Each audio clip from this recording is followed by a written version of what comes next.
Welcome back to the Monday Morning Point Guard podcast. On this segment, going to be discussing, some good surprises, some bad surprises here now that we've just crossed the midway point of the season. If you do like the video, please give us a like and also subscribe for weekly content.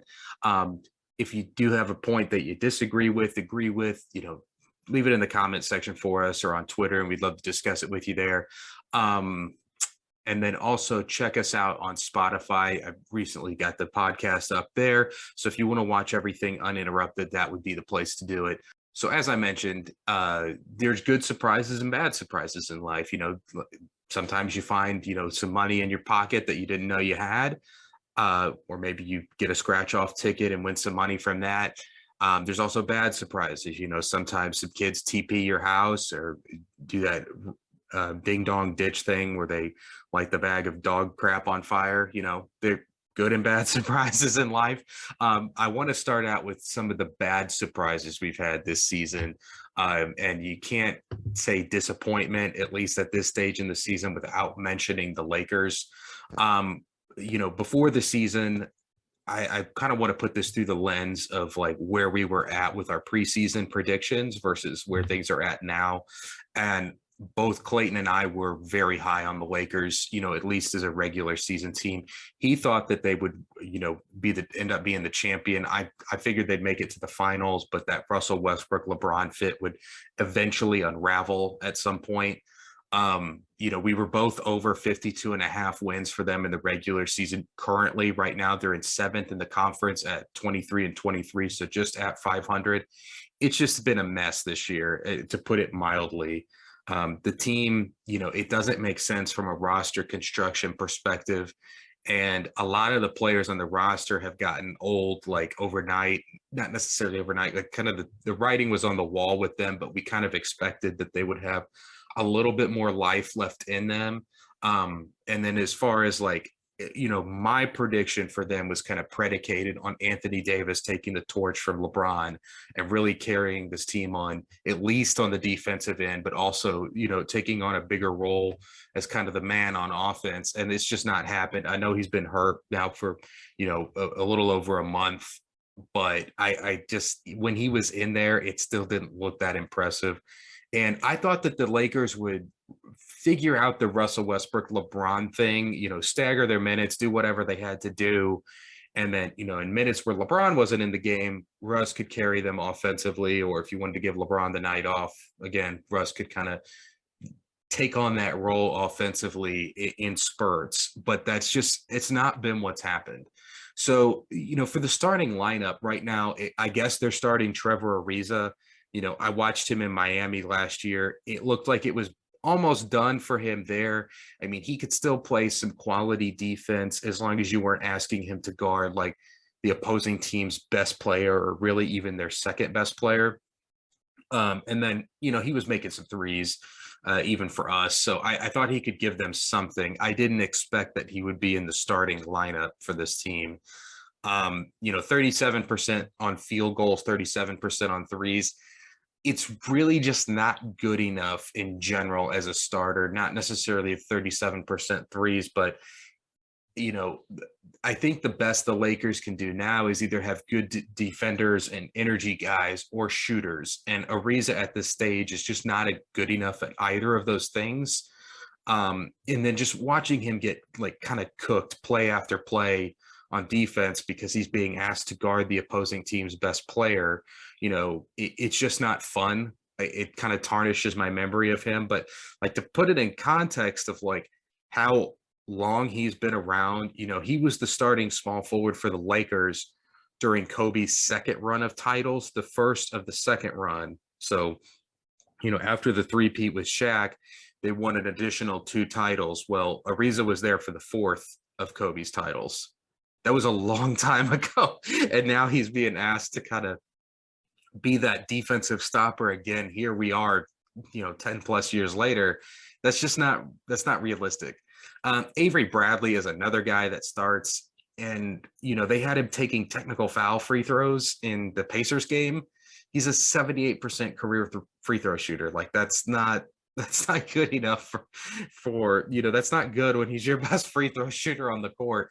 He does a lot of playmaking stuff for them too. That's something he's never really been good at any stage of his career. And at this stage, it's a huge ask for him to kind of be a playmaker for this team. He's really just stand in the corner guy and play defense, but he's getting up there in years, so the defense isn't what it used to be. He's still solid, but like I don't feel good about him starting, especially when you're starting Ariza also and Dwight Howard, and it's just ugly. Stanley Johnson is a guy they picked up off the street for the COVID hardship stuff, and he's kind of stuck around. He might need to start. As crazy as that sounds, like he can actually move his feet on defense. He fouls a lot from the games that I've seen, but like his effort is there, and he's a high energy guy. Athletically, he's bringing a lot more to the table than Ariza is in that spot. So I think it might be time to start him. And I kind of mentioned the staggering of minutes between Russell Westbrook and LeBron. They don't do that enough. Like Frank Vogel doesn't do that enough. And there should just never be a stage where one of those two, either Russell Westbrook or LeBron, is not on the court. And a lot of times, when things kind of get away from that is when they're going with the Malik Monk, Taylor Horton Tucker lineup with no Russ and no LeBron on the court. And there's just not enough offensive firepower for them to keep pace with really any team in the league, with Malik Monk carrying you or Taylor Horton Tucker. And for the Vogel piece of this, he's going to be the guy that ends up falling on the sword here. Fair or unfair, I just lobbed some criticism over to him for not staggering the LeBron Westbrook minutes enough. But what do you want him to do? Like, I know he's going to be the fall guy for this, but like the roster he's been given is just not, it was never going to lead to any success. And I know we predicted that it would, but hindsight is 2020. It doesn't look like a competent roster at all. They've got too many old guys, and it's not good. So if they fire Frank Vogel and bring in somebody else, David Fizdale takes over, I guess, does that solve any of the problems here? The problems are really in the front office, or the GM deciding to trade for Westbrook. Vogel didn't decide to cash in all their depth to get Russell Westbrook in here. And, fit aside with Russ, like the thing that the trade really did was it backed them into a corner. They took the tradable contracts of Kuzma, Montrez, and KCP, all on making good money, but like it wouldn't be hard to move any of those guys if it wasn't working out. But now you've cashed all of them in for this one player that cannot be moved. I mean, Russell Westbrook is like the third highest paid player in the league. No one's signing on for that. He's there to stay. And so they've just got to make it work now. But firing Vogel, I don't think it gets them any closer to where they want to be. Kind of moving on here. Dwight Howard is like oddly okay for this group. He can't give you good minutes for as long as they need him to.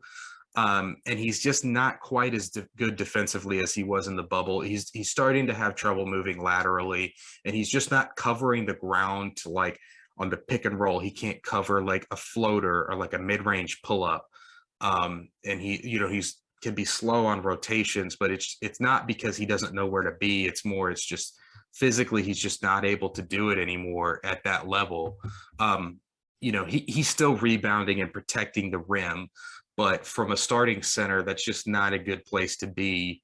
So they really need to move him back to the bench role. The problem is they just don't have anybody who can step into as that starting center. I still can't believe how important Carmelo Anthony is for this group. I mean, they run so many ISOs for him. Like, it's crazy. He is carrying them on offense at times. And I don't know what they would do without him. I really don't. Like, just the other night with Orlando, a team that's won 8 games this season, it took a really good effort from LeBron and a really good effort for Carmelo to get that win. And, they're running ISOs for him like he's back with Denver. Like, it's really odd. And he's been good at defense by their standards. Like he really stepped it up on that end in Portland, and he's continued that with the Lakers. He's never going to be a great defender, but he's really good at stripping the ball, kind of like Andre Iguodala does, like obviously a very poor man's version of that. But he gets a lot of those veteran strips on guys who are driving into the lane, and he's been. I think for my money, he's been more important to them than Russell Westbrook. I think, with Davis out, he's been their second most important player, which is just insane. What does this team need? They really just need some better athletes. These old guys just aren't there athletically, and they're not able, and because of that, they're not able to defend drives at all. In 2K, there's these platoon swap type substitutions where you can set it up for like free throws or 3-point shooting, defense. The fact that Carmelo Anthony is probably on the defensive like platoon swap lineup is just, it's not good. A lot of the vets that they're running out there, particularly in the starting lineup, are guys that are probably on the end of the bench, just as locker room guys on most teams. Avery Bradley, DeAndre Jordan, Dwight Howard, Ariza, they all look pretty much done and all have started for the Lakers at some point, be it due to injury or like we're just trying to figure out something that works is more likely the case. And I watched the Indiana Pacers game pretty closely, and their collapse in the fourth quarter, LeBron ran out of steam at the end of the game. That was something I never thought I would say. He looked exhausted. And in year 19, he just can't carry the load like he could 10 years ago or even 5 years ago. And they're just asking too much of him. This might be one of the worst rosters he's played with without Anthony Davis in the lineup, like he hasn't been. I don't know that I would take some of those Cleveland groups in the second run where he was really carting them to the playoffs, like when the Jordan Clarkson and Rodney Hood group, they were pretty bad, but I think they were better and could offer more support to LeBron than this current group. Aside from a completely new roster, what else do they need? They need some tall athletes. There's no way Carmelo Anthony should be guarding Domantas Sabonis down the stretch of a game. They need some shooters and defensive specialists who aren't 95 years old. I mentioned earlier, it's doubtful you're getting both of those in one player at this stage, given, what they have to offer. But, you can find a defensive specialist and you can find a shooter probably separately. And I think that's something that they need to kind of look into. Taylor Horton and Kendrick Nunn, they need to be trade chips. I mean, the fit isn't going to work. I've seen a lot of Kendrick Nunn play being a Miami fan. He has to have the ball in his hands to like really be effective. He's not a great catch and shoot guy. He can do it some, but that's really not what he's about. He's very good on the pick and roll, and Taylor Horton Tucker might actually be like a pretty decent player, but it's just clear that he doesn't fit with this, the LeBron and Russell Westbrook contingent. And it's just not going to work. The situation they're in, salary wise, as I mentioned with Russell Westbrook, where they're just kind of stuck now, it really limits the types of trades that they can do. That's why they need to kind of cash in on Kendrick Nunn and Taylor Horton Tucker and get some guys who just fit better. If they're unwilling to sacrifice the future of Taylor Horton Tucker, I don't really know what we're doing here, because there's really not a great future for the Lakers here once LeBron retires. Like, it's clear that this is going to be a rebuilding process once he, hangs them up or switches teams. Keeping Taylor Horton Tucker is not going to change the fortunes of your franchise going forward for the next 10 years. It's just not. He's just not that type of player. He's a nice player, but he's not going to, really move the needle for you. If he's your second best player, you're picking in the bottom of the lottery. Incremental improvements are going to be key, just making minor improvements here and there and just hoping that they add up over time. Trade wise, I mentioned Kendrick Nunn, Taylor Horton Tucker, really the only real options here. From what I could see, the Lakers really only have a couple second round picks to to deal with. I think they have a first in 2027, but as I mentioned, with the future being kind of bleak looking here, I'm not sure that they're going to want to give that up because that's probably going to be a pretty high value pick. Um, all their picks are just bogged down with the Steffian rule or the Anthony Davis trade. It's just, everything is just bogged down with their trade picks. So really what we're looking at is like players who are making $15 million or less that would want Taylor Horton Tucker or Kendrick Nunn.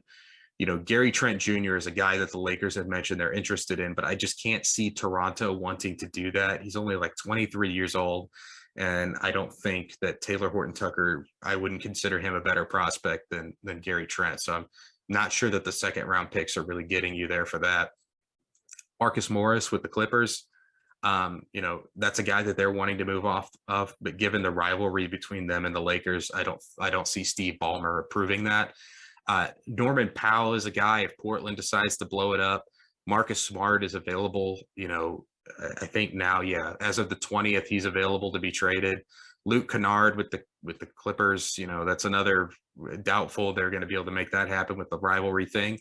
Robert Covington, I'm not sure he really helps you out all that much, but he's in that range. Davis Bertans, Karis LeVert, but I think with Indiana wanting first round picks back for him, I doubt they can get that done.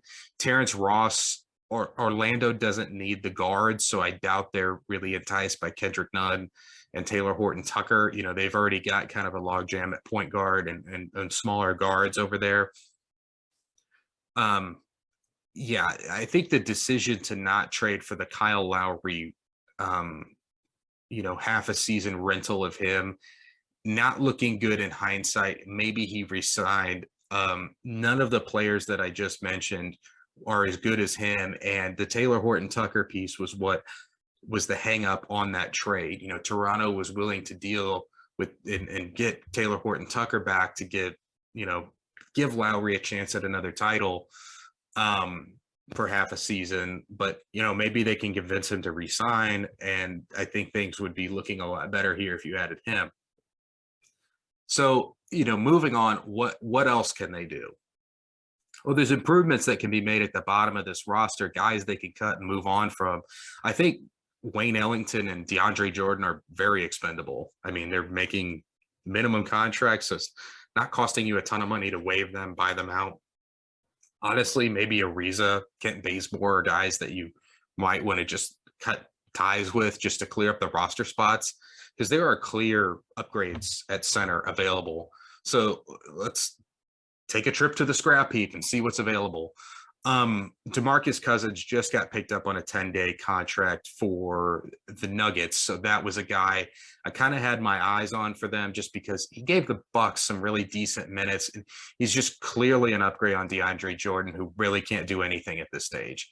DeMarcus, can shoot the three a little bit, can, score in the post. He's a physical center. He's not helping much on defense, but DeAndre Jordan isn't giving you anything, so it's not a huge loss.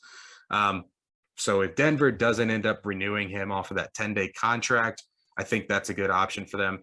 Aaron Baines is still out there. Again, he shoots a little, not really a defensive anchor, but he's an upgrade there. And with Anthony Davis coming back at some point, you may not need a defensive anchor type center. You might just want somebody who can give you some solid minutes on both ends. And Baines is one of those guys. Maybe they still believe in Thon Maker and they could get something out of that. That's an option. Myers Leonard is also an option. Myers, I'm very familiar with from his time in Miami. He does a lot of the little things on defense, like talking positionally. He's always in the right place, but his physicality and physically, he's just not the athlete that, even though he's in the right place defensively, he's still kind of getting beat up down there. Starting along Anthony Davis, though, it could patch up some of those issues. Cauley Stein also just got cut from the Mavs. I think that should be a real option. He's an athletic center. He's not quite giving you what we expected him to on defense coming out of the draft, but I think that would be a very clear upgrade on DeAndre Jordan on both ends. Amari Spellman is here. Mike Scott for like a shooting threat. Nicola Melli, he showed with the Pelicans last year. He's a good shooting threat. And maybe Harry Giles if you want to go young, and don't believe in Thon Maker. So there's a lot of depth at center that can be added in that DeAndre Jordan spot. Guys who can contribute. Now they're not really moving the needle for you all that much, but as I said, with how stuck they are with their salary situation, making these small incremental, you know, additions, and it's going to add up. If you keep making those, it's going to add up. It may not get them to a title, but it might get them closer to, where they're feeling good about the rest of the guys around LeBron. You know, wing wise, I mentioned they just need some athletes here. Al-Farouq Aminu is available. He's shown he can give some good minutes as a 3-and-D wing. He's getting up there in years, but I think that's an upgrade. Debatable on Trevor Ariza, but it's definitely a spot that they need some help at. Sam Decker, Terrence Ferguson is available. He's given some good minutes. He's a younger guy. Andre Roberson is around. Rondé Hollis Jefferson, Patrick McCaw. Really, there Aminu might be the only upgrade on Ariza, but that's kind of debatable. Guard wise, they could talk JJ Redick out of retirement. That's an option. Chris Dunn is like a defensive specialist guard. He's a free agent. Tyler Johnson has given some teams some good minutes. He's a scrappy player, can shoot the three. He's a pretty good athlete. I think those could be some options for them. All of this to say, none of these moves I mentioned are changing their fortunes overnight. It's going to be all on Anthony Davis when he comes back. Russell Westbrook is not going anywhere. There's no trade out there for him. I can only name a few teams that would be even remotely interested in him. The Mavs, maybe you do Reggie Bullock and Kristaps Porzingis for them, for the Mavs, that benefits them a little bit. It shaves, 1 year of contract obligations off for them.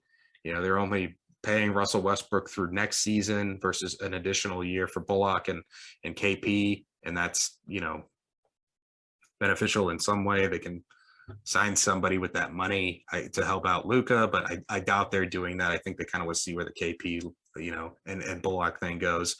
Maybe the Kings get really desperate and some combination of Buddy Hield and Harrison Barnes. Maybe the Kings move on from De'Aaron Fox for Sabonis or something like that, and they need a point guard back, or they think they need a point guard back. The Spurs, if they, they're kind of on the outside looking in. If they get really desperate, they can put together some pieces to add up to the money that Russell Westbrook makes. They're a smart organization. I can't see them doing that. Maybe the Pelicans, they're dumb. Maybe they'll do it. But I don't even think David Griffin is that dumb, and it's hard for them to really match the salaries without giving up like a Brandon Ingram or something. I think they could avoid the play-in if things kind of turn around for them. But the 5th seeded Mavericks have a pretty decent lead on them, so it's doubtful they even get there. I think Boston is the next team that I want to talk about. I was pretty low on Boston. They were projected 46.5 wins. I was adamant under on that. Clayton being his team, he was feeling more optimistic about things and took the over. But it's just another really uninspiring season for them. And as a Heat fan, I have no love for the Celtics, but for such a storied franchise to have kind of this uninspired group, it's got to be tough for Celtics fans to wrap their arms around this team. In the offseason, I just felt like they did very little to address the needs of the team. Rim protection and playmaking were the two things that they really struggled with last year. And we've seen that play out this year. Unsurprisingly, they're in the back half of the league when it comes to assist and field goal percentage. And it's not surprising when you watch them play. Defensively, this team is better than I would have thought, but I guess with Jaylen Brown and Jason Tatum as your wing perimeter defenders, that helps out. And they've been better in the paint than I thought they would be. Robert Williams has stepped up, and old man Al Horford is really holding it down, but they are running the two together. So I guess it's not super shocking with a two big lineup that they would be allowing the third fewest points in the paint per game. It's not really costing them on the 3-point line as far as the defense goes. So it's not necessarily a bad thing that they're running two bigs. They're in the middle of the league in terms of opponent 3-point percentage. So not really killing them there. Offensively, that's where the issues are. The lack of playmaking is really reared its ugly head, and they play with just very little joy on that end. They just made a trade to get PJ Dozier and Bol. Um, Bol is a nice Taco Fall replacement for the meme of it, but I don't think either of those two are getting minutes, or if they are getting minutes, it's very little, and there's very little impact here. Offensively, there's just very little player movement when they're on offense. They have to lead the league and standing around. Offensively, the ball moves, but it doesn't really move with any purpose. They just kind of aimlessly pass the ball around the perimeter until the ball gets in the hands of whichever player's turn it is on offense. And then he isolates or gets a pick and roll, and there's just very little drive and kick with purpose or off ball screens to get Tatum in his spots or Brown in his spots for like mid post touches, wing touches, anything inside the 3-point line for them. They don't really work to get the ball to those two. And I have no idea what they're doing with Robert Williams on offense. It's very bizarre. It looks like in college, I see this a lot where they have the center stand at the top of the key at the 3-point line, even though he's no threat to shoot there because he just acts as a free swing to get the ball to the other side of the court. I don't like it in college, and I don't like it in the NBA. He's no threat to shoot out there. So the only time for me, if I were coaching this team, that he would not be standing around the basket in like the dunker spot or like a one dribble dunk away as good of an athlete as he is when he's setting a screen for somebody. That's the only time he wouldn't be around the basket for me. He wouldn't be standing aimlessly at the top of the key, just, passing the ball back and forth, playing hot potato. They just need to get a playmaker in here, kind of regardless of the position. As I mentioned, they're near the bottom half of the league in assists, and they just need somebody who can kind of set the table for people. Sabonis would not be a bad guy for them to try to make a trade for. I think they have their draft pick, so they can do it. If you package a Marcus Smart in a deal, that's a decent salary number. You're getting closer to that Sabonis figure. Ricky Rubio in the offseason would also be an option. This is all predicated on the fact that, if they're not willing to move off of either Tatum or Brown, they're willing to move off of one of those two, their options really open up. But I don't know if they're going to be willing to give up on that. Outside of, Marcus Smart, who I think Brad Stevens just loves, so he's probably not going to be willing to trade. But B, he's got a super long contract that a lot of teams may not be willing to sign up for. So if you aren't willing to move off of Tatum or Brown, then Josh Richardson is probably the best trade chip contract wise. He's going to be the guy, he's making like 10, 11 million, something like that. So he's a player that you can swap with some picks and maybe make an upgrade. That's really the only spot I see. There just aren't a lot of pure point guards in the league anymore. It's really gone to like a score first point guard mentality, and what this team really needs is just like a pure point guard, and there just aren't many out there these days. Shooting is also kind of an issue for this team. They shoot a lot of threes and just don't seem to make many of them. They're shooting 33% on 3-pointers as a team. That's near the bottom of the league, and those 3-pointers account for 40% of their total shots. And if you watch like a Boston game and watch their broadcast, you could play the Brian Scalabrine drinking game if you want to die. Every time he complains about bad spacing, take a shot. You'll be dead by halftime. I don't think they have any shot at anything besides a play-in game. I mean, they're pretty far out of like the 6th seed. Philly's at 26-19. This team is at 23-24 currently.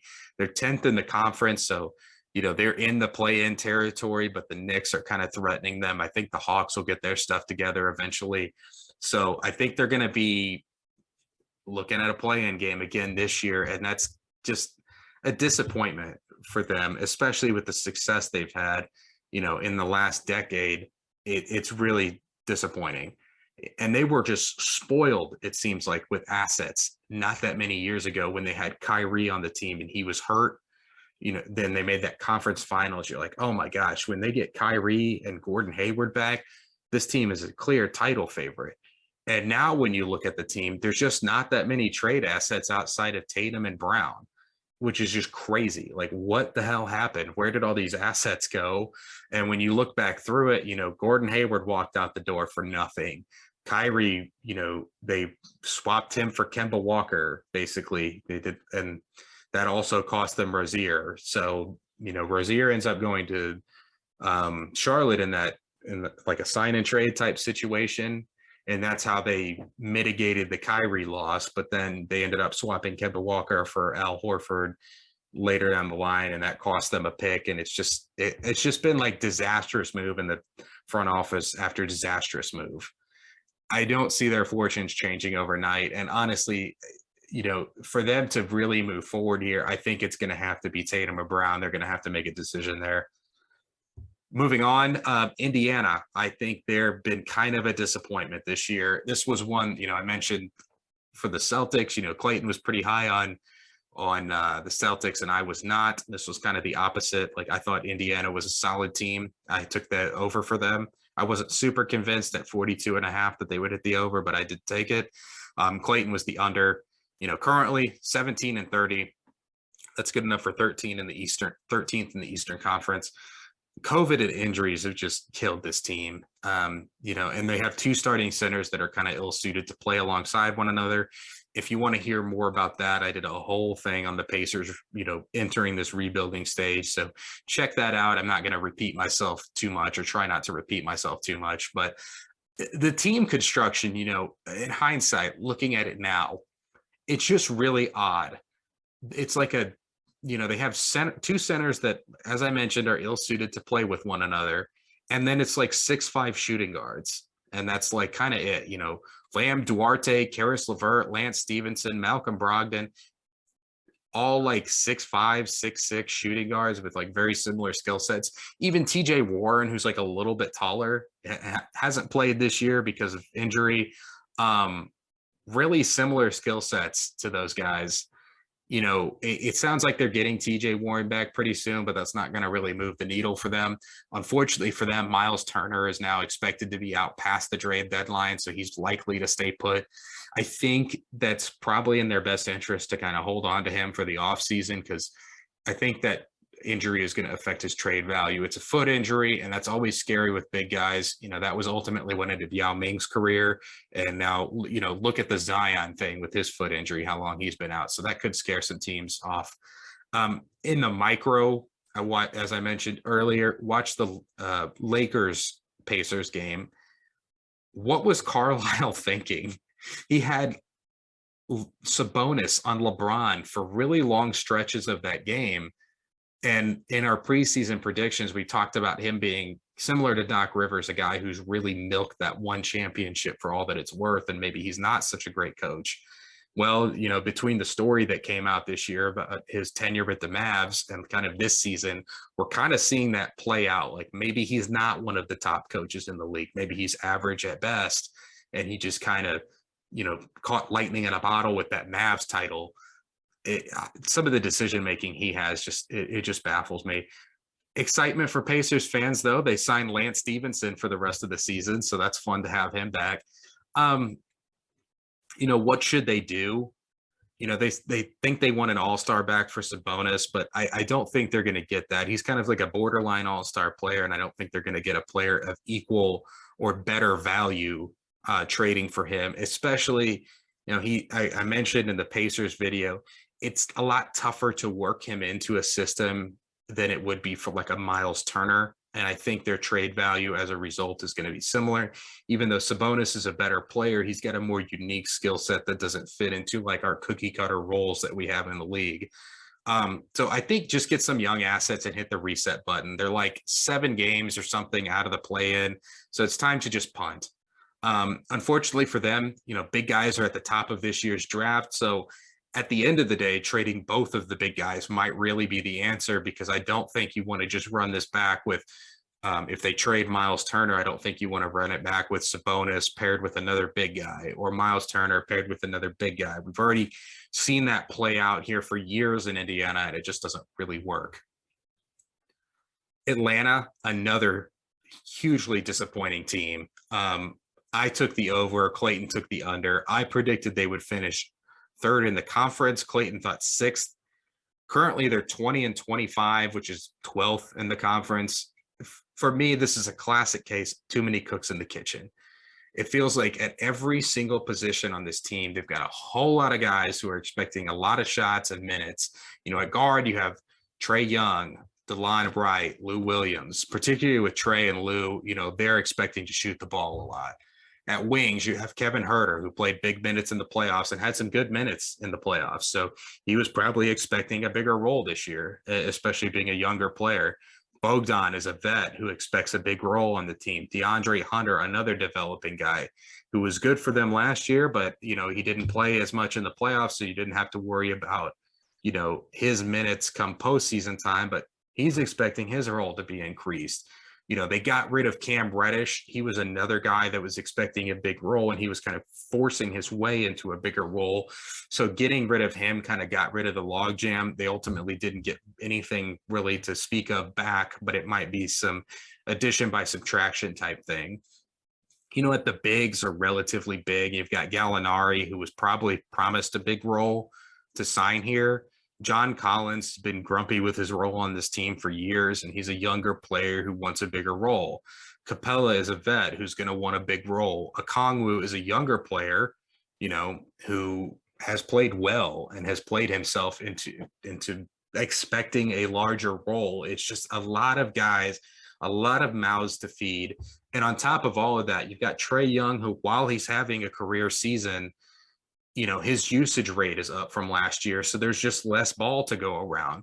It's hard for guys to stay locked in defensively and really put in effort on that end when they feel they aren't getting their fair shake on offense. And defensively, that has been the big letdown for them this year.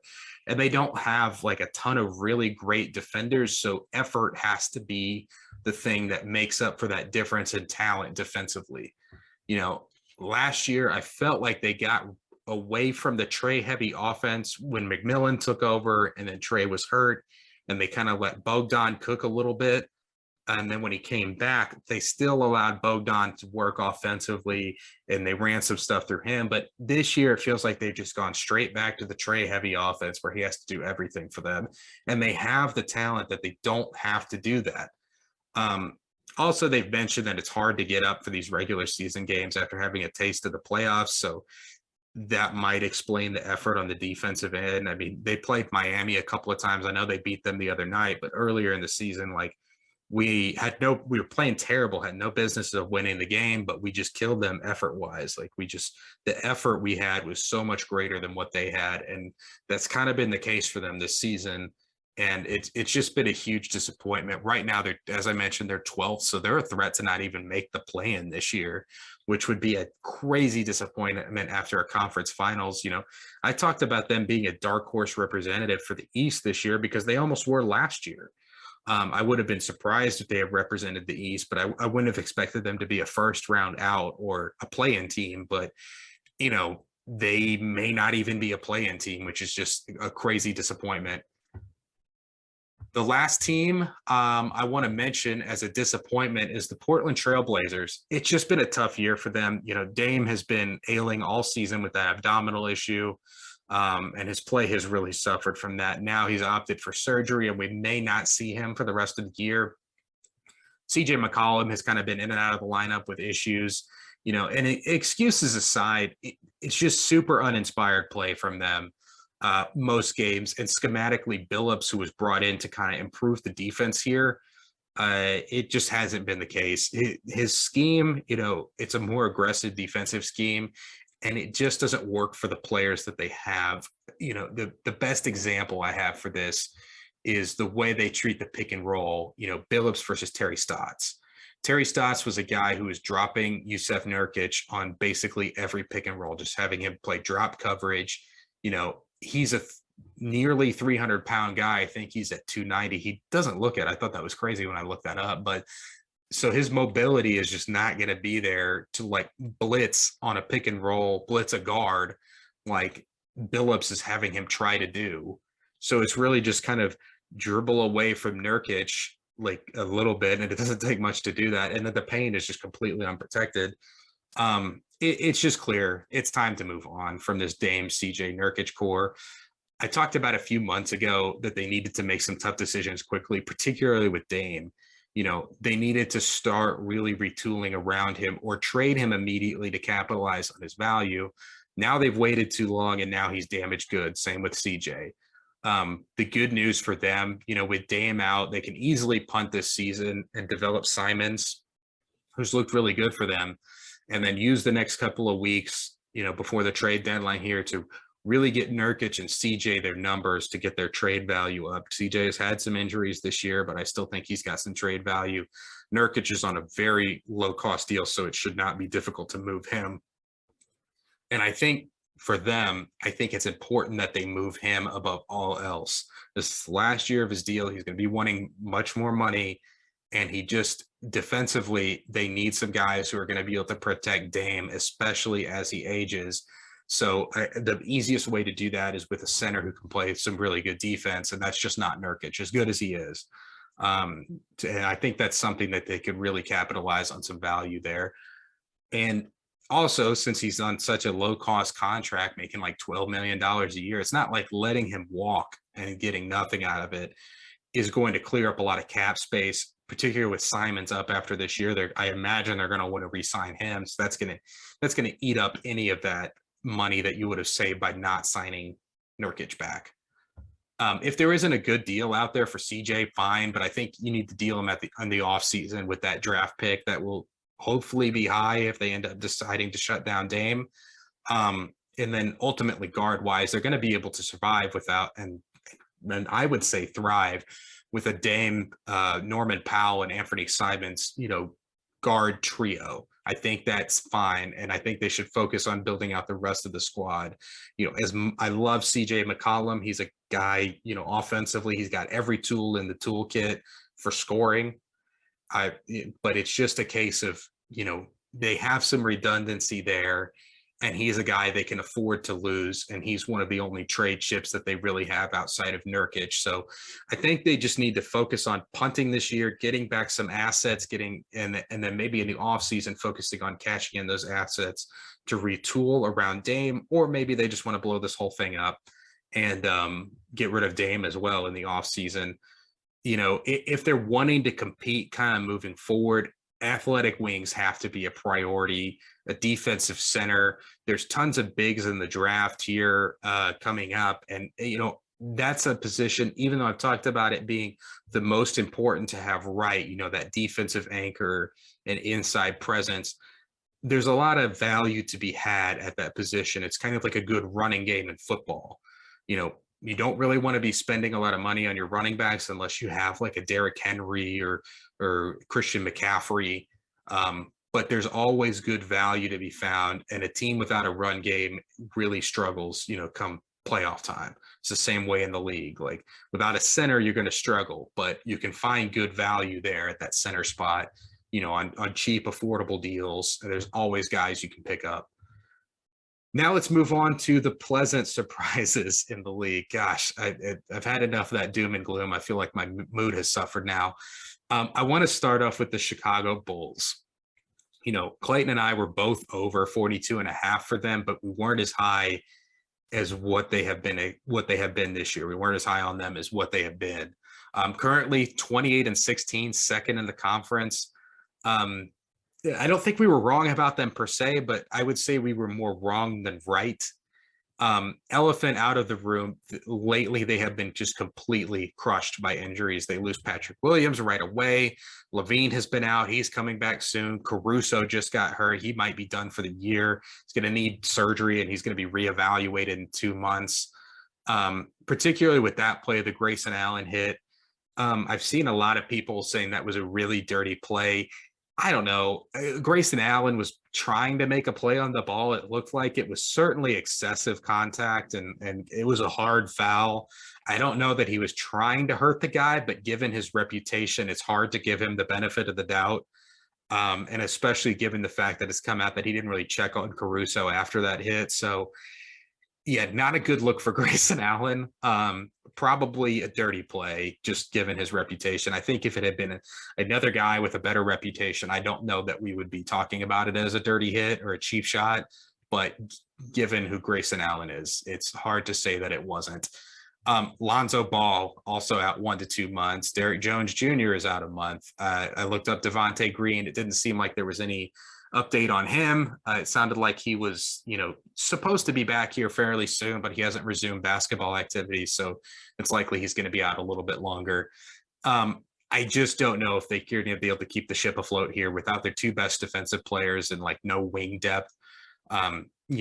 Huge props to DeMar DeRozan and Zach LaVine if they are able to keep it going. But it's going to be tough.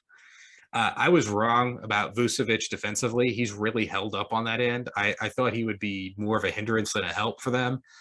He does just enough to get it done. He's not really helping them on that end, but he's holding up fine. Caruso has been downright destructive on that end of the floor. LaVine has been much improved. The combination of Caruso and Lonzo has just been ridiculous. Like it really blows up other teams' game plans. Those two together are just a menace on defense. As I mentioned, LaVine been much improved, and DeRozan has been solid. He's not a lockdown defender by any means, but he's not killing them on that end either. Same with LaVine, who we couldn't have said that about a couple of years ago. They're a middle of the road defensive team in points allowed. I think entering the year, I think Bulls fans should be really happy with the performance on that end of the court. This was a team I talked about being capable of giving up 150 points on any given night, and they just haven't been that. So I think you've got to feel really good about that.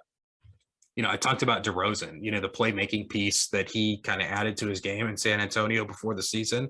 And that's been crucial for their success this year. He's even taken, I would say, another step forward from what we saw in San Antonio. And how LaVine and he play together is just, I think, better than anyone could have imagined. Two score first type wings like these two, you wouldn't have expected it to meld quickly overnight, especially when you look at Tatum and Brown in Boston as two kind of score first guys. The meld between LaVine and DeRozan and how they play off of each other has just really been special. Even the players, we're kind of hesitant to put preseason predictions on this team. So I think they're even kind of surprised by their success, if they're being honest. Obviously the scoring has been top notch, and DeRozan right now, he's an all NBA guy and he's currently 7th on the MVP ladder. He's in the conversation for that. He's just been spectacular. And that was a move, the move for DeRozan, which was kind of maligned by a lot of people in the media. I didn't like the years on it, but I knew DeRozan was a really good player. And in San Antonio, there just wasn't a lot of help around him. But for him, the true test will be in the playoffs. He's had some playoff hiccups and he's had some bad performances in the playoffs. So hopefully that won't be the case this year. As for the addition of Caruso, defensively, we knew he was a really good player on that end. Maybe not the destructive force that he's been this year, but on offense, he can clearly do more than the Lakers were having him do. So that's been a really good pickup for them. It's just tough for teams to match up with both LaVine and DeRozan in their scoring. They've been lethal on the fast break. They've got a ton of athletes that they can throw out there, but as constructed, I still don't see this as a title team, but they're a lot closer than we thought they were come preseason. We were talking about them getting into the playoffs and that being an accomplishment, but we still thought that it would be a huge disappointment if they didn't make the playoffs. I still, before the season, I thought this would be a team that would get just absolutely wiped out in the first round. Now I'm going to be disappointed if they don't make some noise in the first round or possibly make it to the second round, depending on where their seeding falls now that they're dealing with all these injuries. I don't think they can beat the top tier teams in the conference. I don't think they can beat the Bucks, the Nets, and the Heat.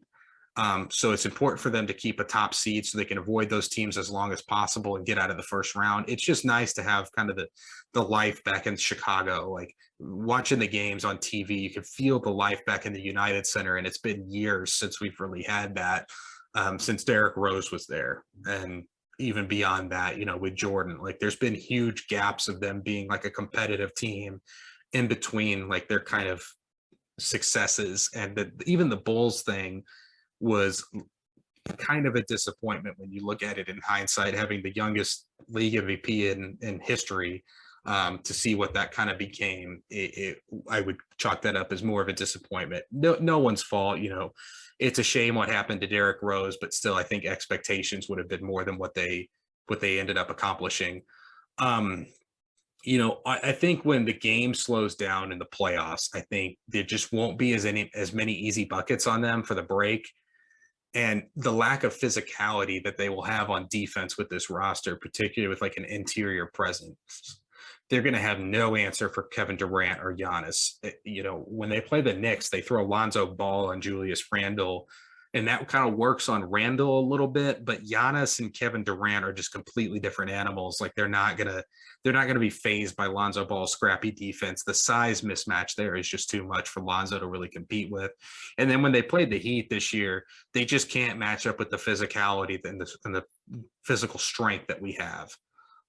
So I think that's going to be where this team ultimately, where their road ends. Defense is just going to be the issue for this team. I've talked about that ad nauseum here, and I just want to hammer home that point. In the last 40 years of the NBA, the 2001 Lakers were ranked 21st in defensive rating. The 95 Rockets were 12th. The 18 Warriors were 11th, and those are the lowest defensive rating teams to win the title. All of the others were at least top 10 in defensive rating. I think the Bulls are, right at 15, right in the middle of the league. But the key difference with those teams that I just mentioned, the Lakers, the Rockets, and the Warriors, all of those teams were coming off of titles the prior year, where the Rockets were ranked second in defensive rating, Lakers first, Warriors were second. So it's safe to say that they were just mailing it in on that end for the regular season. They were actually just a much better defensive team. You can't say that about the Bulls. They're not coming off of a title. This just isn't that solid of a defensive team. As far as making improvements, they do have the Derrick Jones Jr. expiring contract and Kobe White as like a somewhat redundant player on this team that who's young and could be enticing to somebody else that could be flipped into something that can help them this year, or they can just run it back with Patrick Williams. They have some real depth here with Dosunmu, Javonte Green, and those guys are under cheap deals for next season. So even if they do cash in some depth for a good wing or some help at center, they're still going to have their depth for next season. I think the biggest surprise of the season has been the Memphis Grizzlies. Their over-under was 41.5. Clayton was under on them. I was over. I thought with the success that they had last season, I just thought it would be crazy for them to not carry over some of that for this year. Currently, they are 32-16, which is good enough for third in the Western Conference. If they were in the East, they would be in first. They are just way ahead of schedule here. Ja Morant currently 8th on the MVP ladder, averaging 25, 6, and 7 on 49% field goal shooting. 36% on threes, and particularly with the 36% on threes, like that's been kind of the thing, or at least early on in his career, that he struggled with a bit, and teams were just kind of sagging off of him. Can't really do that anymore. Also, if you haven't watched them, please do yourself a favor and watch the Grizzlies. Ja Morant makes like 2 to 3 plays a night where your jaw hits the ground. It's been shades of like young Derrick Rose here, and it's just been really efficient, really efficient scoring, and you could tell his teammates just love playing with him. Jaren Jackson Jr., he's looked good, but he's not quite where we hoped he'd be. 16.5 a game, 6 rebounds, 2 blocks. The efficiency stuff, not as good as you would like. 41% field goal shooting, 31% on threes. He still just kind of looks unsure of how he fits in here, basketball wise, but he's looked really incredible in flashes. He dueled with Anthony Davis pretty early on in the season, and he's shown flashes of that elite level defensive player and kind of presence inside that we thought he would be. He's shown some flashes of it, so that's good news. Steven Adams, questionable fit at the beginning of the season, but especially when compared to Jonas Valanciunas, who he was swapped out for. But it's been really good. This is the best rebounding team in the league, and that's owed in large part to him. They are arguably the deepest team in the league, and I think that has really helped them in this COVID year. And they're incredible on the fast break. Desmond Bain has been rock solid all year for them. And, for a team that's had to do it without traditionally their two best players and Dylan Brooks and John Morant at stages, either both are out or one is out. 18 a game, 47% field goals and 42% on threes. He's been kind of the driving force to kind of keep the ship afloat with those two kind of in and out. They're just a really great example on why team chemistry matters. I hear these guys all hang out outside of, their basketball practices, games, like they go hang out, go out to dinner, whatever. And that joy that they have really translates to the court. Like you can tell they just really enjoy playing together. So it's a breath of fresh air, especially when you compare it with the Lakers, who all, it doesn't sound like they're hanging out after the games, and it looks like they all hate one another. So I think that has contributed to their success, certainly. They do have some tough decisions ahead. This season, should they cash in some of this depth and assets for like a star player? I think they have something like 3 first-round picks in this year's draft. But the chemistry has been so good. Like, should you just ride it out? I think this year they need to ride it out and just see what happens. In the offseason, make some moves. You don't want to end up like Atlanta, who I mentioned earlier, where you've got too many mouths to feed. So let's just see what you have this year while everyone's getting along. And the next season, it'll be a new season. Everyone will be expecting a bigger role. So you can kind of make some swaps there and maybe cash in on some of these assets. Even Steven Adams, who has kind of been a weird fit in today's league, he becomes extremely tradable next year on an expiring contract. And it's a salary figure that can be cashed in, for something. So if they, the ship, they continue where they're at, as it stands, I think they can compete in the postseason. I think they're a dark horse team that can compete for a title. I think it's going to be really tough, but they're a really complete roster, and they've shown throughout the regular seasons that they can go toe to toe with anybody. They do rely on the fast break, but they have guys who can get hot. Bain, Brooks, Ja. Those guys are all guys that can get their own basket. They have tremendous lineup flexibility with, the ability to play two bigs like Steven Adams and Jaren Jackson together, or either of those two can hold it down as the solo big. They're top 10 in offensive rating and defensive rating. It's just a recipe for success. They're probably not as good as the Warriors or the Suns in their conference, but I think they can go toe to toe with either of them due to their toughness and team chemistry. And most importantly, these guys believe that they can win. They believe that they can be the best team in the league. And they've just done a great job this season of kind of bringing the grit and grind Grizzlies into the modern era.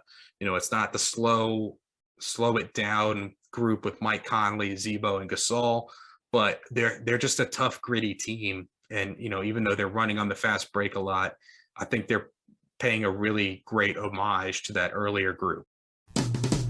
Fun times in Cleveland again. Still Cleveland. Fun times in Cleveland again. I may not have been wrong about any basketball take I've ever had, or more wrong than I have with the Cavs. I was very down on them in our preseason preview, to the point where I actually said I was mildly offended by this roster and how it was put together. Just the slew of big guys that they had. It just didn't make any sense to me. I still maintain that this makes no sense, but it's working. And I think JB Bickerstaff, if he isn't strongly considered for coach of the year, that's just a crime. Cleveland this year, they've weathered just a crazy amount of injuries. They lost Ricky Rubio, Colin Sexton very early in the season, and now I guess Lauri Markkanen, it looked like he got hurt last night. So to keep the ship afloat and have as good of a record as they've had, they're currently 28-19. Fifth in the conference. I can't remember what their over under was, but I know it was lower than that. It was probably 26. So they've already hit that mark. So Clayton and I were both wrong about them there.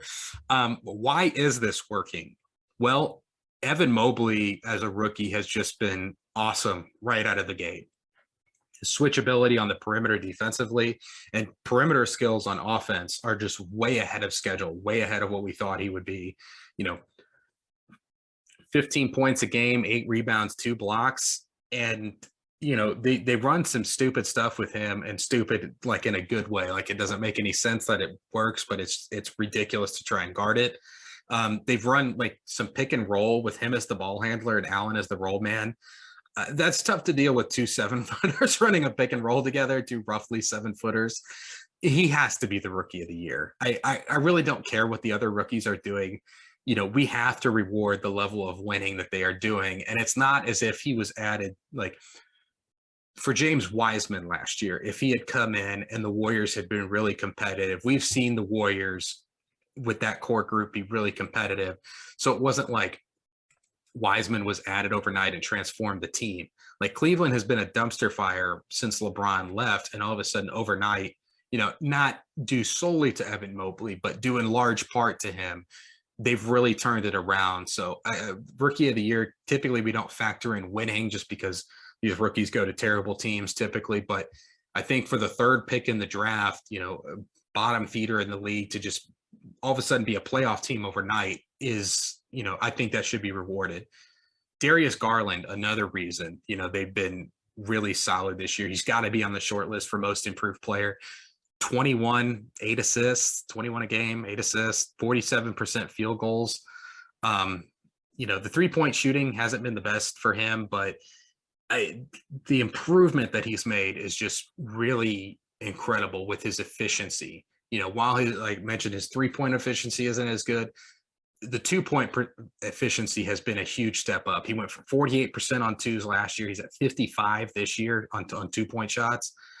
Turnovers are relatively the same, despite him getting 2 more assists a game and having a higher usage rate. So keeping those turnover numbers where they're at while he's getting more assists and having more to do is really incredible. Jared Allen has been an all-star level center this year. I think he's got to be for the all-star team. With Evan Mobley, being a little bit more mobile, Allen protecting the paint, it's just really tough to score on this group inside with how long they are. Allen currently 16 and 11 with 1.5 blocks and the 70% on field goals. That doesn't hurt either. Like, he's just a monster when he gets the ball inside, and he's not a guy that you really have to feed the ball to. So just efficient scoring for him. Lauri Markkanen, while it's not been, a great year shooting the ball for him, he's 13 and a half and 5 rebounds, 44% field goal shooting, 34% on threes. He's not totally killing them on defense either. Like his length on the perimeter makes up for some of the lateral quickness deficiencies he has. And also because of Mobley and Allen, he isn't asked to be like, really great rim protector. And we'll add Kevin Love into the mix here, where he's not needed for much rebounding. So the 5 rebounds a game really isn't killing you there when you have, a really great core of big guys. And while, I mentioned he hasn't shot the ball very well this year, the threat of him is enough that you have to respect it on defense. So it's cleared things up, from a team that's running basically 3 big guys. You would expect the spacing to be horrible, but Lauri Markkanen is keeping it at least respectable, and Evan Mobley can shoot some mid-range stuff too. Kevin Love, he's been really good this year too. 14 points, 7 rebounds a game. He's come a long way from quitting on the team in the middle of a game. It seems like he's really accepted this bench role. And in games I've watched, he can beat up on the backup bigs.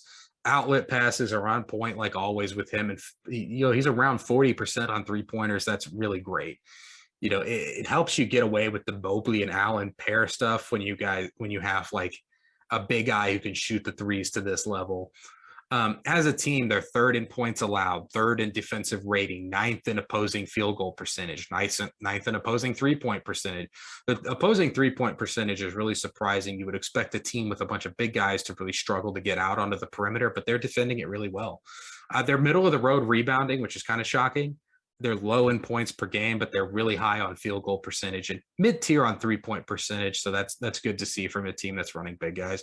12th in offensive rating. So that's a recipe for success. When you have an elite defensive team and a solid offensive team, you're going to win some games. But what can this team ultimately do? I think they're a real threat to win a first-round series. I think their length is just going to make them a tough out for anyone that they play. Ultimately, I don't think they're going to compete with the top seeds in the East, but if I'm being honest, as a Miami fan, they scare the crap out of me as much as anyone. I think it's a bad matchup for the Heat. Jimmy has struggled to get to the free throw line against teams with good length. If you think back to the finals with the Lakers, like we kind of struggled to score at times, and Jimmy was kind of really hampered by their length. Well, this team is as long, if not longer, than that Laker group. So I really do not want to see them in the playoffs. Also, it's just a huge ask of Bam Adebayo to work against this front line. It's just a horrible matchup for us, and they scare the crap out of me. The main thing they're missing is like a perimeter scoring threat, a guy who can kind of just cook and get their own shot. The Collins Sexton loss is kind of a missing piece for this group, and it shocks me that they're not more committed to him long term. But he's out for the year, so it doesn't matter much for this season. Karis LeVert wouldn't be a bad option for them to go after. That's a guy who can kind of get his own shot. Maybe some more 3-and-D wing help would be good. That's something that you can never have enough of. But they have the front line of the future here. Allen and Mobley together, it's clear that combo is going to work, and it's going to be tough to deal with, and they've got it locked up for a very long time. Also, Darius Garland running point, he's still very young, so the future is just very bright here. Even if this team is a first round exit, I think Cleveland fans should be very excited about this group moving forward and very proud of this year's current team. Nobody was expecting this of Cleveland, and if they were, they're fooling you, because I don't see any way that this team was not finishing in the lottery. Even if you were higher on them, you probably wouldn't have expected them to be flirting with having a first round home court advantage in the playoffs. Going forward, after next season, they're going to have tons of cap room. The Kevin Love contract will finally fall off the books. If they decide to re-sign Sexton, they can always trade him or do a sign and trade this offseason later. But I think it's really important that they hold on to that asset, whether they want him or not. Especially with next season, they don't have a ton of cap room. So it's important that they don't let a guy like that walk out the door when they can get something for him. Even if he's not part of their long-term plans, just bringing him in at least for a year or getting something out of a sign and trade is just going to be key for them. The last team I want to talk about as a pleasant surprise is the Golden State Warriors. Clayton and I were both over on them, 48.5. They're currently 33-13, second in the West. They're just a really good team. I've kind of talked about them a lot this year, so in the interest of not repeating myself, I'm just going to try to breeze through this as much as possible. You could either watch, last week's video where I compared, or listen to last week's pod where I compared LeBron and Curry. I talked about the current construction of the Warriors quite a bit. And then early in the season, I did a breakdown on what they were doing and how they were on the revenge tour. So that's something that you can find on YouTube if it's not on Spotify. We thought this team would be good, going into the season. A lot of people did, but not title contender good, not title favorite good like they've been. The blend of young prospects with the older crew has just been really special to see. It's kind of, paying homage to the past of those Warriors teams, having the core group together, Iguodala, Draymond, Clay, Steph, but now they've added a whole bunch of young guys who are going to be able to carry them into the future. And unlike those teams the past that kind of struggled a bit athletically, I felt like this group has some special athletes on it. I'm thinking of Gary Payton II, Andrew Wiggins, Kuminga, even guys like Otto Porter and Juan Toscano Anderson. They're adding length and athleticism on the perimeter and giving them tremendous flexibility with their lineups. I have to pat myself on the back here a little bit. I've been wrong about some takes, and particularly with the Cleveland take I mentioned, I've probably never been as wrong in my life about a team than them. But I talked about Porter being a really understated pickup, and he really has been good for them this year. He's really been an important piece. Wiggins is a guy that, a lot of people were ready to write off, myself included, and he's likely making an all-star team this year, as crazy as that is to think. He started to look like the player that we thought he would be, a guy who's really lethal at attacking the basket, a great defensive player. He's usually getting the toughest defensive assignment on any given night. But I did mention in my earliest Warriors video, my only gripe with him, he still takes too many of those bad mid-range jump shots. In Major League, Wesley Snipes' character, every time he hits a pop-up, because he's like the leadoff hitter, like speed guy, so they want him to hit grounders. Every time he hits a pop-up, he has to do push-ups. I think they should do that with Wiggins every time he takes one of the stupid mid-range shots. I don't care if it's in the middle of the game. Get your push-ups in. Gary Payton II has just been a revelation for this team. Talking about a lesson and never giving up. This guy basically bounced around the G League and no one would have blamed him for giving up, but now he's a key piece on a title contending team. Defensively, he's just destructive. His ability to switch, and he's just makes life hell for any guard that he gets put on. He's explosive at the rim, and he's hitting threes at a really great clip, 39% on threes from a defensive specialist. Really, he's just the perfect guard to play alongside Curry. I've talked about Curry at great lengths, as I mentioned, last week's pod with Curry versus LeBron, or when he broke the 3-point record. Good videos to listen to hear me talk about Curry. While his shooting hasn't been as efficient and up to his standards like we've seen in the past, the value he provides to everyone else from the threat of his shooting just cannot be understated. Draymond Green is still a great leader, and his potency on defense hasn't gone anywhere with age. He's a Defensive Player of the Year candidate again this year and has been a key part to their success. They're hoping to get him back here fairly soon and get him back into the fold and get the old band back together. They haven't gotten Wiseman back yet, but eventually he'll be back and give them some help at center, which I would say is their one weakness. And they just got Clay back. And while it hasn't looked great, everyone needs to relax. He hasn't played ball in 2 years, so it's going to take some time to get his legs back under him and adjust to a new role in the team. Like when he left the team, he was one of the key guys and had to really shoulder the load. Now he doesn't have to shoulder the load as much, and he may not be one of the key guys going forward. I think he will be, but, everybody on Twitter in particular just needs to relax with him. It's okay that he's had some bad games. It's been 2 years. This isn't like riding a bike. It takes some time to work back in. Ultimately, what can this team do? Well, I have to say they're probably the title favorite right now, so it wouldn't be shocking at all if they won the championship. They're not I wouldn't say they're a lock to win the championship or even represent the West. There are some really good teams out West this year. As hesitant as I am to mention them, Utah is always a threat. I still don't believe in them as a title contender, but they're a really solid team. And then, maybe the Lakers get their stuff together. I still wouldn't want to play them at a playoff series, but they're no real threat to the Warriors. The two teams that are a threat, Memphis, obviously, to a bigger degree, the Phoenix Suns. They're just really good again this year, to the surprise of no one. And, they could be a real threat to them. And then obviously when they match up against either the Bucks, the Nets, the Heat, somebody there out east, that's going to be a tough matchup for the Warriors. It's not like it was a few years ago where they were just a lock for the title and we would have been shocked if they didn't win it. Or we would have been shocked if they didn't win it. Now we wouldn't be shocked if they won it, but we also wouldn't be shocked if they didn't win it.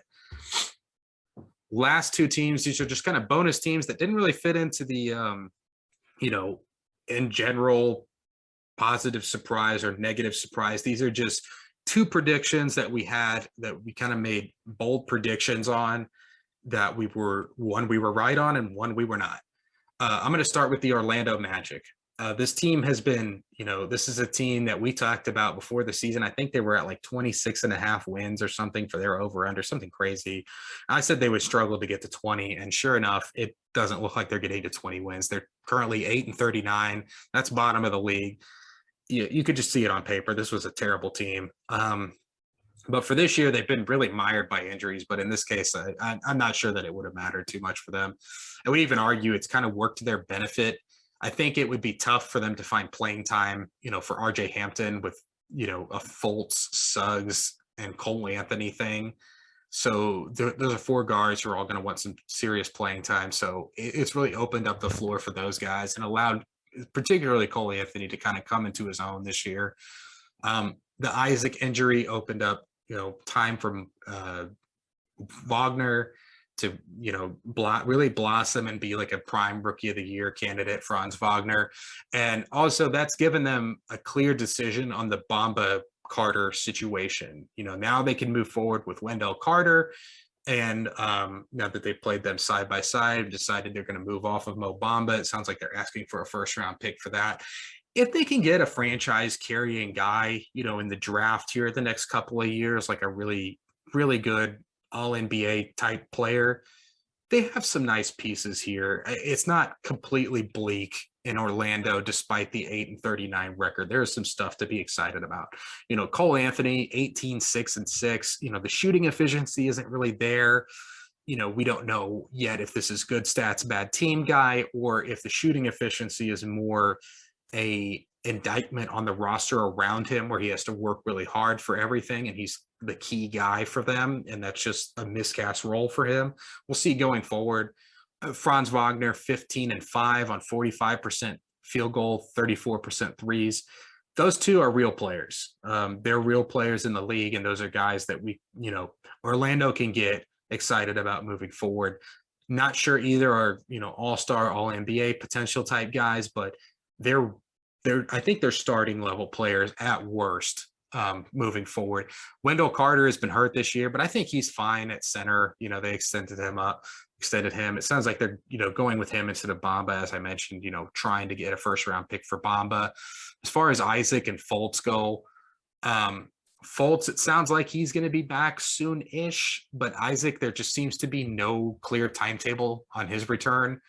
There's like shockingly little information about either of these guys and their injury status that I could find, particularly Isaac. And as it stands now, Isaac will be the highest paid player on their team for next year. He hasn't played in a couple of years, so real concerns there. I mean, he was a guy that we thought would be like a defensive player of the year candidate, but he's just not been able to stay healthy. Bamba, if they do move off of him, amazing game against Philly aside, he seems to be more Hassan Whiteside than like a truly special defensive player. He's terrible on the ball on defense. Embiid just ate him alive, and he gets caught out of position all the time. He just doesn't really understand where he needs to be, and physically he's just not able to match up with a center like Embiid and really lock them down on the ball like you would hope. But his help side stuff, he can do that around the hoop. But as I mentioned, he gets caught out of position a lot. So like he could give up some jump shots or some drives around him when he's just out of position. Jalen Suggs, a guy, Clayton was really high on before the season, and I was skeptical. It looks like he might not be very good. It's been troubling. In the Philly game that I watched, I haven't watched a ton of Magic games, so maybe some Magic fans will correct me on Jalen Suggs, but he was having a lot of trouble beating Seth Curry off the dribble. He doesn't really seem to know where to be on offense. He's late on decision making. I guess the good news for him is he was kind of late arriving to basketball, from what I understand. Also, if he never becomes an all-star level guy and never sorts out the off the dribble stuff as far as getting around people, I noticed he struggled with that in the NCAA tournament, getting around NBA caliber athletes and beating them off the dribble. That's what I've seen in the games that I've seen him play this year. It's also been the case. But if he never gets that sorted out, he has the makings of a really good defensive player. He's a big physical guard. The shooting results have been bad, but the shot itself doesn't look that bad. Some of it, for his shooting percentages, it's the off the dribble stuff. He's shooting low 40s for twos and only getting to the line 3.5 times a game. So that when he's not getting to the line, not getting the easy baskets because he can't get around people, that's going to result in some really low shooting efficiency stuff. So maybe shades of Marcus Smart. I mean, if you got a version of Marcus Smart who doesn't take the stupid shots, eventually down the road for Jalen Suggs is like worst case scenario, like that's a really good player. Like that's a really helpful player to have. So, while he may not be the all NBA all-star guy that we thought he would be, I think at worst you're looking at like somebody who could eventually be a really great defender like Marcus Smart. And honestly, just in general, defensively, this team isn't that bad. Like the eye test, it doesn't look that bad defensively, but offensively, good Lord, it's bad. Even as bad as it's been for them, just stay the course. Like if they get an all NBA caliber rookie in here, like a guy who has that type of potential, even if it's not a generation defining player like a Luka or something, just a all NBA type guy, all-star level players, if they get a couple of those in the draft, they got some nice pieces here. There's some stuff to get excited about. So that was a prediction we were right about. The prediction we were wrong about is the Detroit Pistons. Both Clayton and I took the over. It doesn't look like they're going to hit that this year. And I thought they would be flirting with the play-in around 30 wins. It's going to be tough for them to get to that 30 win mark. And the East is just really competitive this year. I mean, a 500 record isn't even guaranteeing you a play-in spot this year, where in the past that would guarantee you a playoff spot even before we hit the play-in tournament in the East. So, just a much more competitive side of the conference this year. First of all, I just have to get this off my chest. Every time I watch Kelly Olynyk, I just am reminded by how much I don't miss him. He just sucks. It isn't even that he sucks in a traditional way. It's just all the little things. Boxing out, positional defense, understanding when to shoot as a role player, when to dribble the ball up the court, like being engaged on defense. It just drives me up the wall with him. And I'm reminded of that every time I watch Detroit now. I don't know how wrong I was, because we kind of mentioned in that video, we thought the starting lineup for this team would be solid, but the bench would kind of struggle. And I thought the starting lineup would be good enough to kind of keep them afloat. But we've seen with this COVID world, if we've learned nothing else from this season, is that depth will go a long way, with things as they currently are in the world. Along with that, they've had some injuries, the loss of Jeremy Grant, their leading scorer from last year and this year, that's a tough loss. Cade also was hurt / banged up to start the year. So he got off to a slow start, was kind of jumping in cold into NBA action. So it's not surprising that he would struggle early on. I did a video on the draft and why we should kind of pump the brakes on him and Jalen Green, both being like all NBA type guys. And I kind of mentioned Jalen Green maybe being a little bit better, but it was hard to say because it was so early in the year and Cade had like barely played. But now lately I've been impressed with his play, 16, 5 and 5, the 40% shooting and 33% 3-point shooting. While not great, it's not terrible from a rookie who's being asked to kind of shoulder the load offensively. And I haven't watched a ton of Pistons games, but I did notice earlier in the year, like the offense was really ugly and it devolved into like this all for one and one for one type offense where everyone was just trying to get theirs.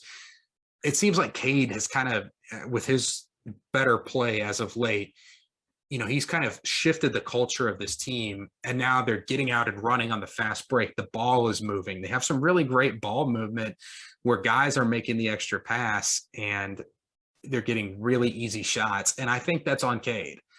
As a number one pick who could score the ball the way that he does, he's a really great playmaker, and that's been as advertised.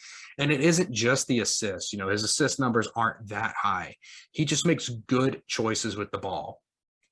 And he's not afraid to get rid of the ball early. He makes those pass aheads like Lonzo Ball does, and he gets rid of the ball early in the shot clock. It's not like he's dribbling the air out of it like we see some point guards do and passing it at the last minute for, to get the assist numbers. He's making quick decisions and keeping the ball moving. And that's building good habits for him and the team. And although the record is not as great, these good habits are starting to rub off on the rest of these young guys.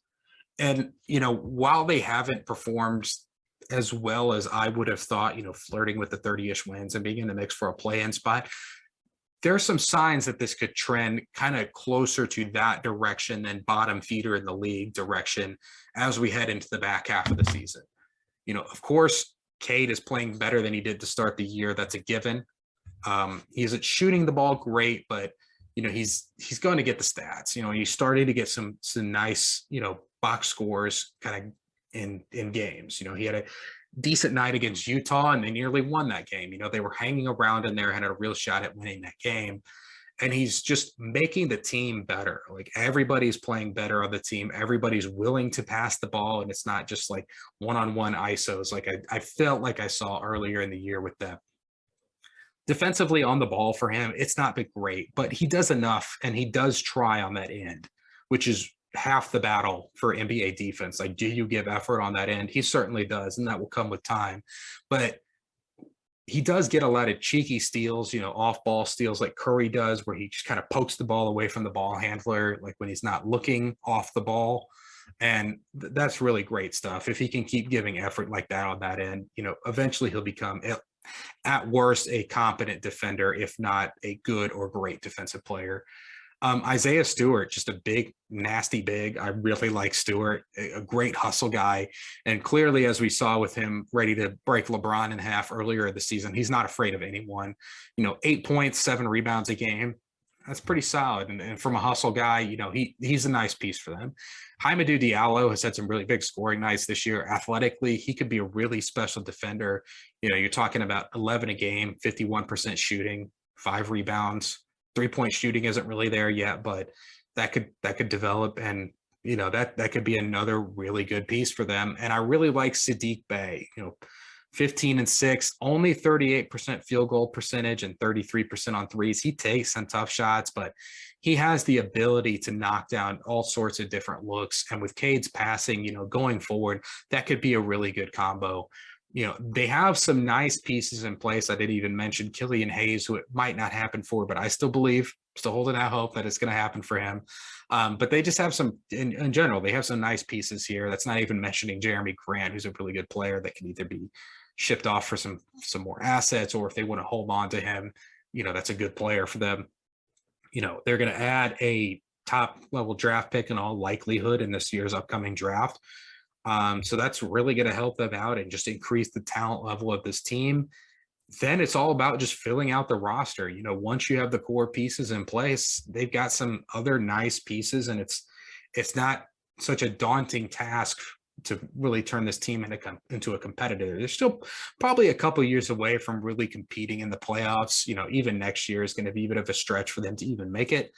But I think next year they could easily be, threatening to make a play-in game if some teams take some steps back, or 2 years from now at the very least. I think the future's bright here. Also, as I mentioned, them kind of maybe transitioning, from a bottom feeding team into kind of a more competitive squad here moving forward. They're 4-6 in their last 10. So if they could keep that up, they may end up with an okay year. They don't have the look of a bottom feeder team as of late. They look like a group that's ready to compete and try. They may not always get the result and the win, but they're fighting in games and staying competitive. And the way they carry themselves, compared to Orlando, they just don't feel like a bottom feeder team quite like they do.